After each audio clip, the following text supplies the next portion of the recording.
उर्मिला सनावर ने बीते 1 महीने के भीतर जो कुछ किया उसके पीछे का बड़ा कारण रहा सुरेश राठौर। बीजेपी के पूर्व विधायक सुरेश राठौर और उर्मिला के बीच रिश्तों में आई दरार के कारण ही उर्मिला ने सोशल मीडिया पर आकर बड़े खुलासे किए और दोनों के बीच की बातचीत का ऑडियो वायरल किया। मामला बढ़ा तो उर्मिला से पूछताछ भी हुई और अब सीबीआई जांच का रास्ता भी साफ हो चुका है। लेकिन सवाल है कि सुरेश राठौर जो असली राजद्रोही है, आखिर उसके खिलाफ सरकार क्यों जांच नहीं बैठाती है। रिपोर्ट देखिए। असली राजद्रोह सुरेश राठौर। सुरेश राठौर क्यों अब तक बाहर?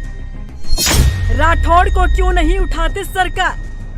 उत्तराखंड में बीते 1 महीने के भीतर जो कुछ उथल पुथल मची उसके लिए जिम्मेदार उर्मिला सनावर को माना जा रहा है। लेकिन उर्मिला सनावर ने जो कुछ किया उसके लिए सुरेश राठौर जिम्मेदार है। तोता मैना की कहानी ने प्रदेश में जो अस्थिरता लाने की कोशिश की, उत्तराखंड को जिस प्रदर्शन में झोंकने का काम किया गया, पहाड़ से लेकर मैदान तक के लोगों को जिस तरह से परेशान किया गया, इसके लिए जिम्मेदार उर्मिला और राठौर ही हैं। हालांकि उर्मिला से पूछताछ की गई, उर्मिला पर शिकंजा भी कसा गया, लेकिन बीजेपी के पूर्व विधायक सुरेश राठौर को पूरी तरह से रियायत दी जा रही है। प्रदेश को इस हाल में धकेलने के लिए सुरेश राठौर ही असली राजद्रोह का दोषी है। लेकिन राठौर पर अब तक कोई भी कार्रवाई नहीं की गई।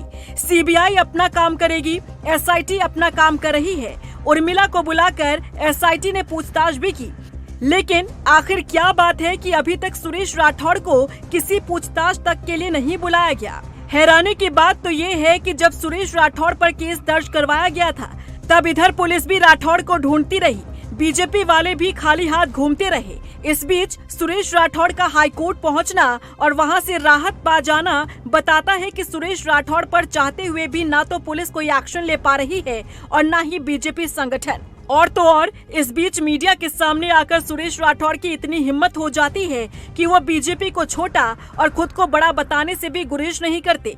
खुद को बीजेपी का आइकॉन बताना और खुद को टिकट पाने का हकदार बताना, ये इशारा है कि बीजेपी को सुरेश राठौर अपने आगे कुछ नहीं समझते। आइकॉन हूँ मैं, भारतीय जनता पार्टी का आइकॉन हूँ मैं। हर साल 6,500 मेरे वोट पड़ते हैं उस विधानसभा में। कोई कुछ कहता रहे, सुरेखा का था मामला, फर्क पड़ा था? नहीं फर्क पड़ा।